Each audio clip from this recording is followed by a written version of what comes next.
Welcome, Vermonters, as we continue to discuss problems with our state legislature and how it is we might fix them, particularly fiscal problems. And that's why we're talking about the bloated dome and the tick belly gorges on our incomes and our livelihoods. But the truth is that inflation and currency deterioration and economic realities are starting to really show where the weaknesses are. And one area is the pensions. And the pensions in Vermont have been taking a real battering for a long time due to mismanagement and really people coming together who were had a conflict of interest, because the unions did come in, and we're told, as I'll read here, that Republicans are out to bash unions, but Vermont has nearly twice as many state and municipal employees per capita than neighboring New Hampshire. And we have nearly the highest per pupil costs in the whole country when adjusted for income. And a lot of other things that mean that we're increasingly upside down and being sucked dry by this government. And the pensions is the big hole, because it's been sort of like a huge credit card, which just a few years ago we were told was $5 billion. Now we're more recently told is $6.2 billion.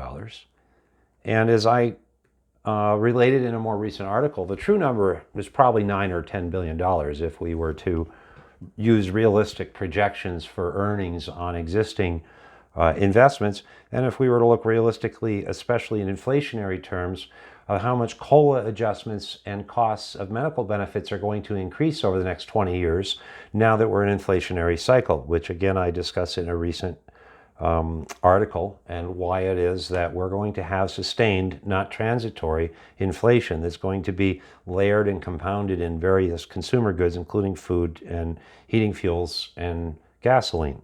We're just seeing the beginning of it, I'm afraid, and I hope I'm wrong. But either way, the prescription is the same: more fiscal balance, and this should be something that's bipartisan. But as I quote in this article, there's a fellow named Matthew Cunningham Cook, who was quoted last year on NPR, says that the anxiety about unfunded liabilities, I'm quoting from VPR now, and the rush to cut benefits is part of a larger pattern playing out across the country. Let's be clear, quotes, let's be clear, this is a Republican agenda, a far-right Republican agenda, he says. The goal is to crush public sector unions to allow Wall Street to have unfettered control over our democracy. And we're seeing it play out at the state level in our little state of Vermont. And it's a tragedy, and Vermonters should be outraged about it.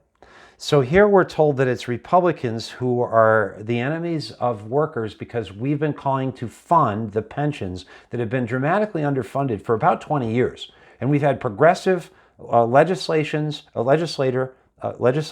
and progressives in the treasurer's office who really have oversight of this for 20 years, for 2 decades. And you're saying that Republicans who want to set aside the money for retirees are trying to bust the unions. Now, the issue of how we might adjust benefits to be realistic and sustainable financially for everyone's benefit is different from whether we fund it. Once we promise it, we should pay it. This is, to me, a conservative idea. I don't think one should be a conservative to say that we should keep our obligations to those who are on pensions. My mom was a state worker and has a state pension. My grandmother was. Many people I know are. But we have to be fair to the taxpayers as well. And the progressives, who are really holding the bag for all of these problems, for using unrealistic projections of 8.25% interest on all assets, of not funding it year after year and pushing the can down the road, kicking the can down the road, including the last couple of years. Finally, Act 114 has done something, but as my articles are pointing out, it's too little too late. And we need to do more now, because the amount of money being set aside, even after the COVID funds, is nowhere near to compensate for the deficiencies that preceded the recent collapse in the market. Now, one of the real problems is, in fact, mismanagement of the funds. According to this same gentleman, he said last year in the same interview, the problem is the bottom of the barrel investment performance of the pensions, he argues. The problem is risky, untested investment strategies like hedge funds and private equity that operate as black boxes that are not subject to any federal securities laws. Cunningham Cook says there's not enough transparency into how public workers' retirement money is being managed. And he says, Vermont's pension investments have been underperforming the market. If they'd been in more conservative, lower fee index funds for the past 10 years, he says the funds would have made an extra $1.5 billion. That's really the crisis here, he says. When we look at the investment performance over the past decade, it's $1.5 billion in missed returns. And that is real money, unlike unfunded liabilities, which is really fictive and futuristic. Well, I take strong exception to that. The pension benefits and medical benefits promised to retirees are not fictive and futuristic. They're very real. They will come due. And to call them fiction is to try to wave your hand at them.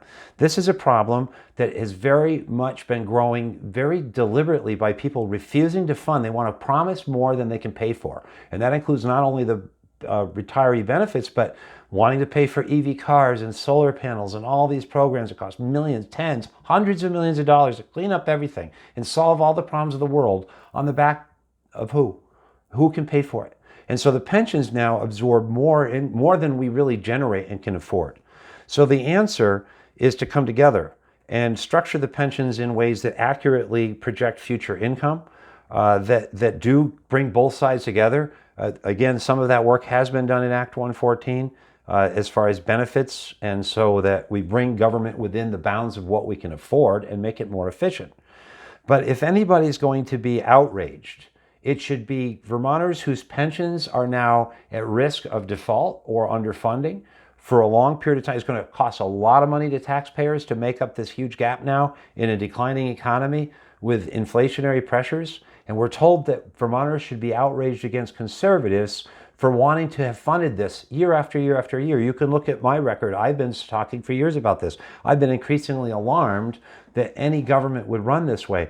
This is a betrayal of those workers by the progressives who say that they represent them. And I hope some of the Vermont progressives, who are the majority of teachers and people in our unions, are looking at the numbers here, because the math doesn't lie. And I'm not lying, and I want to prove that I can fix it as a conservative. Because as this gentleman says, if we had conservatively invested the money, we've been reckless in how that it's been invested because it's somebody else's money, and we haven't properly even ponied up the money promised. This is immoral. This is wrong. And this is a government malfeasance. It's an abuse, and it has to stop. And I want to be your voice in the legislature to at least speak up for people who are being manipulated and abused this way. This is just fraud in my view. So I ask you to listen more to what's going on and why the tick belly is getting so bloated in there, it's going to pop. And we got to get the head out or it'll keep infecting us. That's the motto. So my name is John Clark. I'm running for Orange County Senate. And I ask you for your vote, and to look more on my website, clark2022.com or clarkforsenate.com, and find out what we're doing and get involved and get educated and let your voices be heard. And write to me if you have differences of opinion, and let's talk, because we need to solve these problems together. My name is John Clark, and I approve of this message.